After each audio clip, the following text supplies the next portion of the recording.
Gulp, gulp. So, in today's episode, I'm going to learn some color theory and put it into practice to paint some fun and scary monsters.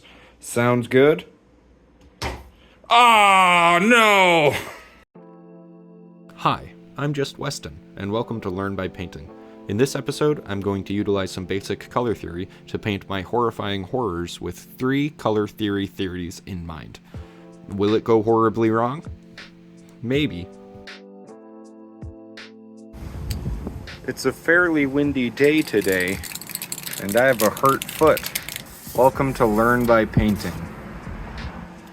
Horror Edition. Here we have 3 horror minis. We've got Matthew, the flying horror of the skies, Brian, the amalgam horror of the ocean, and Dale, the hooked horror of the caves. For Matt, I decided to try out an analogous color palette. Analogous is when you choose around 3 colors that are directly next to each other on the color wheel. This would be used in like sunsets and oceans and stuff like that. I felt that this would work well for Matt as he is a dark flying bat demon, so his skin would be varying shades of one dark color. Right now I'm painting the base layer black, but I'll be adding in a red, orange, yellow analogous color palette later. The next one is Brian. For him, I am using a tetratic color palette.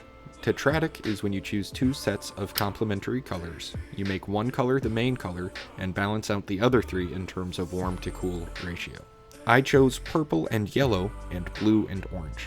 Purple will be the main color of the body and the octopus head, and the other 3 colors will be on the wings primarily. Last but not least, we have Dale. For Dale, I have chosen a split complementary color scheme. Split complementary is done by choosing a complementary color pair.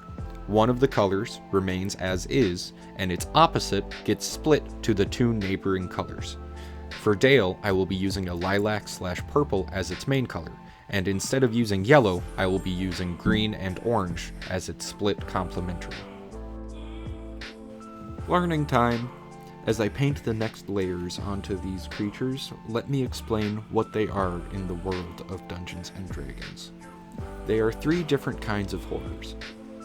Matthew is a horror from the plane of Ravnica. He is a flying horror that haunts the skies of the Dimir Guild, frightening people away from their secret bases. In my mind, he would be commanded by a ruthless owner, but if given the opportunity, he would eat his way to freedom. Brian would be a Crassus creature, also from the plane of Ravnica. Crassus are experiments created by the Simic Guild. They use science to muddle with biology, commonly creating horrors of mutated evolutions. Brian would be a mix between an octopus, butterfly, and whatever its tail is. For those unfamiliar with the plane of Ravnica, it is a world that was first introduced in Magic the Gathering and later brought to Dungeons & Dragons. It is a city that covers the entire plane of existence, and 10 guilds control most of the city, and each one has a different role to play in the civilization. The Simic are scientists that are trying to mutate and evolve the world. The Dimir are a secret organization of spies that most of the world don't know exist. Dale is a hooked horror, a more generic and well-known Dungeons & Dragons creature. In the Underdark, a place so low beneath the surface of the world that it's considered another plane of existence, is where this creature lives. With the head of a vulture, the body of a beetle, and large, dangerous hooked claws, the title Hooked Horror fits it well. They are naturally formed abominations in the Underdark, a perfect example of pure horror.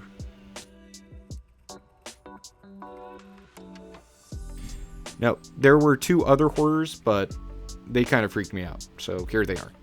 We've also got these 2 freak shows, but I'm not really into this kind of gross horror thing where it's like blubbery, so later. Nailed it.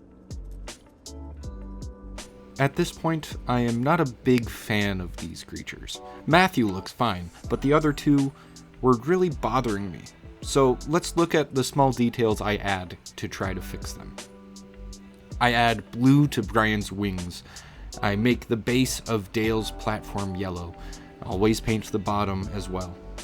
I add a dark base to Matthew to reinforce the flying through the night sky aesthetic. I add a shimmering gold yellow to Brian's wings. Finally, adding all 4 colors to Brian. But something still feels off to me. They are too childish and not horrifying.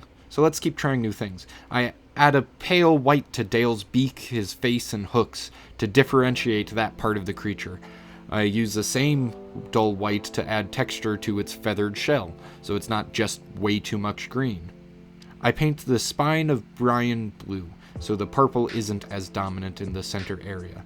I dry brush a layer of orange above the wings because I think that the blue and gold are standing out too much. I add brown texture to the base of Brian.